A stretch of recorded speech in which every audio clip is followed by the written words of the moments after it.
പുതിയ കെപിസിസി പ്രസിഡന്റിനെ കണ്ടെത്തുന്നതിനും സംഘടനാ അഴിച്ചുപണിക്കുമായി നിർണായക നീക്കങ്ങളുമായി കോൺഗ്രസ് ഹൈക്കമാൻഡ് മുന്നോട്ട് പോകുമ്പോൾ പാർട്ടി അധ്യക്ഷ പദവിയിലേക്ക് പ്രമുഖ നേതാക്കളുടെ നീണ്ട നിര തന്നെ പരിഗണനയിലെത്തുന്നു.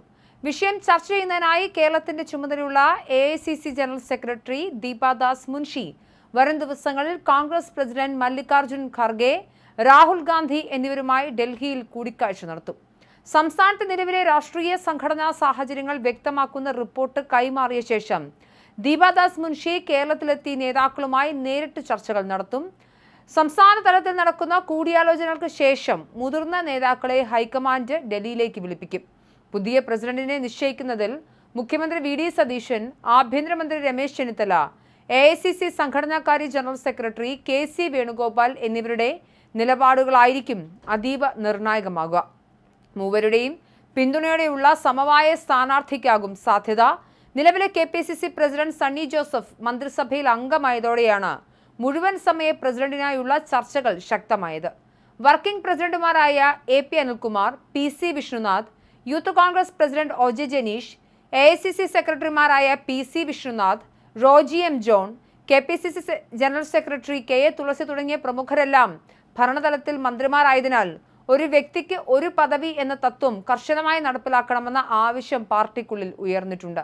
മന്ത്രിസ്ഥാനമോ ജനപ്രതിനിധി പദവിയോ ഇല്ലാത്ത മുഴുവൻ സമയ നേതാവ് കെപിസിസി അധ്യക്ഷനായി വരണമെന്ന വികാരം ശക്തമായതോടെ മുതിർന്ന നേതാക്കളായ എം ഹസൻ, ജോസഫ് വാഴക്കൻ തുടങ്ങിയവർ വലിയ പ്രതീക്ഷയിലാണ്.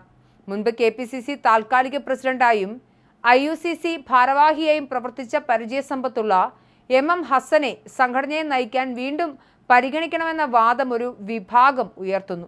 പാർട്ടിയുടെ മികച്ച വക്താവും സംഘാടകനുമായ ജോസഫ് വാഴക്കന്റെ പേരും സജീവ ചർച്ചകളിലുണ്ട്.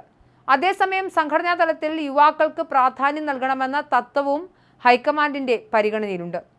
ഇതിന്റെ ഭാഗമായി MP സ്ഥാനത്തുള്ള ഷാഫി പറമ്പലിനെയും MLA ആയ മാത്യു കുഴൽനാടനെയും കെപിസിസി അധ്യക്ഷ സ്ഥാനത്തേക്ക് ചില കോണുകളിൽ നിന്നും നിർദ്ദേശിക്കുന്നുണ്ട്. ചെറുപ്പക്കാരെ മുന്നിൽ നിർത്തി പാർട്ടിയെ കൂടുതൽ ജനകീയമാക്കാൻ ഇവർക്ക് സാധിക്കും എന്നാണ് ഒരു വിഭാഗം നേതാക്കളുടെ വിലയിരുത്തൽ. ദളിത് സമുദായ സമവാക്യങ്ങളും മുതിർന്ന പാരമ്പര്യവും കണക്കിലെടുത്ത് മുതിർന്ന MP കൊടിക്കുന്നിൽ സുരേഷിന്റെ പേരും ശക്തമായി ഉയർന്നു കേൾക്കുന്നുണ്ട്. എഐസിസിക്കും കേന്ദ്ര നേതൃത്വത്തിനും ഏറെ സ്വീകാര്യനായ കൊടിക്കുന്നിലിനെ അമരത്തേക്ക് കൊണ്ടുവരണമെന്ന ആവശ്യവും പാർട്ടിക്കുള്ളിൽ ശക്തമാണ്. എന്നാൽ കെപിസിസി പ്രസിഡന്റ് സ്ഥാനത്തേക്ക് MP-മാരെയോ MLA-മാരെയോ പരിഗണിക്കരുതെന്നും മുഴുവൻ സമയവും പാർട്ടിക്ക് വേണ്ടി വിനിയോഗിക്കാൻ കഴിയുന്ന നേതാവ് വരണം എന്നുമുള്ള നിർദ്ദേശവും ശക്തമാണ്. ജനപ്രതിനിധികളെ പദവികളിൽ നിന്നും പൂർണ്ണമായി മാറ്റി നിർത്തേണ്ടതില്ലെന്ന അഭിപ്രായം സണ്ണി ജോസഫ് ഉൾപ്പെടെയുള്ള ചില മുതിർന്ന നേതാക്കൾ അടുത്തിടെ പ്രകടിപ്പിക്കുകയും ചെയ്തിരുന്നു.